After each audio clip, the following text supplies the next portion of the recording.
கடந்த வாரத்தில் லண்டன் மாநகரில் இசைஞானி இளையராஜா அவர்கள் சிம்போனி நிகழ்ச்சியை நடத்தியிருந்தார். இந்த சிம்போனி நிகழ்ச்சியை அவர் நடத்துகிறதுக்கு போகிறதுக்கு முன்னால் தமிழக முதலமைச்சர் மு.க.ஸ்டாலின் அவர்களே இசைஞானி இளையராஜாவை நேரில் போய் பாராட்டியிருந்தார். அவர் மட்டும் இல்லை, பல அரசியல் தலைவர்களும் அவரை பாராட்டியிருந்தாங்க.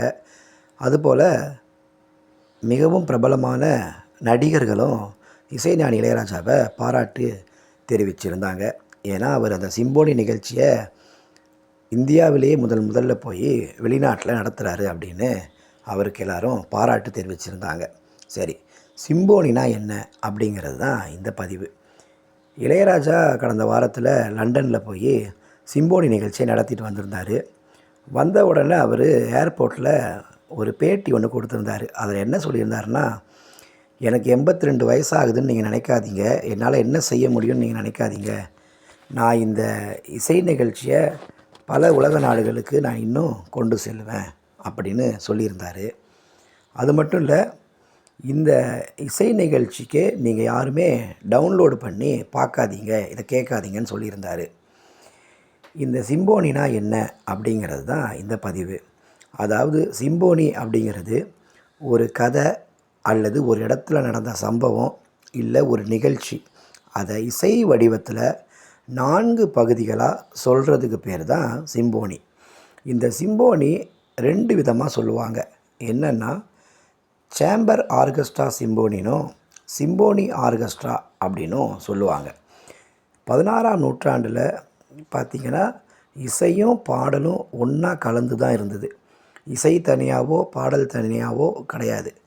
ஆனால் 16ஆம் நூற்றாண்டிலிருந்து கடந்து வந்ததுக்கு பிறகு இந்த சிம்போனியை முதல்ல ஃபாதர் ஆஃப் சிம்போனின்னு அழைக்கக்கூடிய ஜோசப் ஹைடன் அப்படிங்கிறவர் தான் இந்த சிம்போனி நிகழ்ச்சியை முதல்ல நடத்தி அதை உலகத்துக்கே அறிமுகப்படுத்தியிருந்தார்.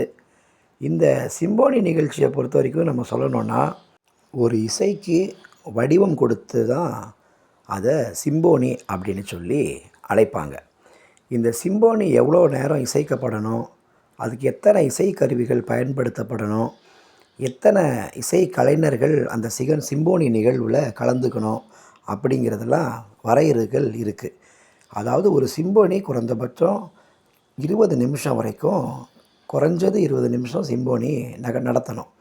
அது மட்டும் இல்லை, 18லிருந்து 24 வகையான இசைக்கருவிகளை இந்த சிம்போனியில் பயன்படுத்தி ஆகணும். அது மட்டும் இல்லை, 80 கலைஞர்கள்லேருந்து 120 இசை கலைஞர்கள் வரைக்கும் ஒரு அரங்கத்தில் இந்த இசையை இசைக்கணும். இது 3மே சரியாக இருந்தால் தான் அந்த இசைக்கு சிம்போனி அப்படிங்கிற பெயரையும் கொடுக்குறாங்க. ஒருவேளை 80 கலைஞர்கள் இல்லாமல் ஒரு 79 கலைஞர்களோ இல்லை 75 கலைஞர்களையோ வச்சுட்டு ஒரு இசை நிகழ்ச்சியை நடத்துனாங்கன்னா அது பேர் சிம்போனி கிடையாது. குறைஞ்சது 80 பேர் அந்த நிகழ்ச்சியில் கலந்துக்கிட்டால் தான் அதுக்கு சிம்போனி அப்படிங்கிற ஒரு பேரையே தராங்க. இந்த சிம்போனிக்கு குருநாதர் முதல் யார் அப்படின்னா, மோசாட் பீத்தோவான் அப்படிங்கிற 2 பேர் தான் இதுக்கு ஒரு குருநாதராகவே இருந்தாங்க இந்த சிம்போனிக்கு. இந்த சிம்போனி நிகழ்ச்சியை நம்ம சுருக்கமாக சொல்லணும்னா, இங்கிலாந்து இளவரசியோடைய திருமணத்தை நம்ம உதாரணமாக சொல்லலாம்.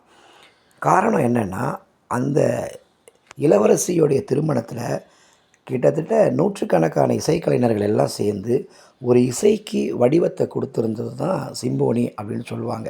ஏன்னா அதில் ஃபாஸ்ட் மூமெண்ட் அப்படிங்கிற இசையும் ஸ்லோ மூமெண்ட் அப்படிங்கிற இசையும், அது மட்டும் இல்லை டான்ஸ் நம்பர் அப்படிங்கிற ஒரு பகுதிகளும், அது மட்டும் இல்லை ஆன் இம்ப்ரெசிவ் ஃபாஸ்ட் மூமெண்ட் அப்படிங்கிற பகுதிகளும், இந்த 4 பகுதிகளும் ஒன்று சேர்ந்து தான் ஒரு இசை பிரம்மாண்டத்தையே அந்த இளவரசியுடைய திருமண விழாவில் இசைச்சிருந்திருப்பாங்க.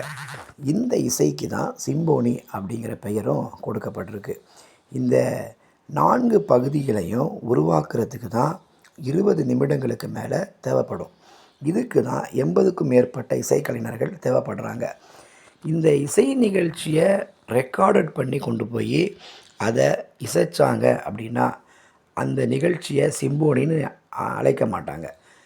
ஏன்னா 80 கலைஞர்கள் குறைஞ்சபட்சம், அது அதிகபட்சமாக 120 கலைஞர்கள், இசை கலைஞர்கள், இவங்களை ஒரே மேடையில் ஒன்றிணைச்சு அவங்களுக்கு ஒரு தலைவனாக இருந்து அவங்களுடைய இசையை ஒவ்வொரு நுணுக்கங்களாக கவனித்து அந்த இசைக்கு ஒரு வடிவத்தை கொடுக்கறதுக்கு பேர் தான் சிம்போனி.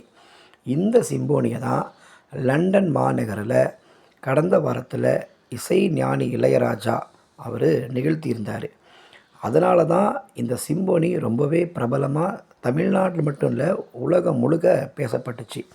காரணம் என்னென்னா, இந்தியாவிலேருந்து முறையாக இளையராஜா அவர்கள் தான் போய் சிம்போனி நிகழ்ச்சியை நடத்தியிருக்காரு லண்டன் மாநகரில். இனியும் பல நாடுகளில் நடத்துவேன்னு சொல்லியிருக்காரு. அது மட்டும் இல்லை, சிம்போனி நிகழ்ச்சி நடத்துனதை நீங்கள் யாரும் டவுன்லோடு பண்ணி பார்க்காதீங்க அப்படின்னு ஒரு கட்டளையும் அவர் பிறப்பிச்சிருக்காரு. இதுதாங்க சிம்போனி. வேறு ஒன்றும் எல்லாருமே சிம்போனினா என்ன, சிம்போனினா என்ன அப்படிங்கிறதெல்லாம் சமூக வலைதளங்கள்லேயே கேள்வி எழுப்பியிருந்தாங்க. அதுக்கான ஒரு விளக்கத்தை கொடுக்கணுன்னு தான் இந்த பதிவை நான் உங்களுக்கு இப்போது சொல்லியிருக்கேன். இசைக்கு வடிவத்தை கொடுக்கறதுக்கு பேர் தான் சிம்போனி. அதில் குறைஞ்சபட்சம் 80லேருந்து 120 கலைஞர்கள் இருக்கணும். குறைஞ்சபட்ச வகையிலான எண்ணிக்கையிலான இசைக்கருவிகளும் இசைக்கப்படணும். அதுக்கு பெயர் தான் சிம்போனி. அதை ரெக்கார்டட் பண்ணி போய் வாசிக்கக்கூடாது. அங்கேயே நேரலையில் லைவாக எல்லா இசைக்கலைஞர்களையும் ஒன்றிணைச்சு வாசிக்கிறதுக்கு பேர் தான் சிம்போனி.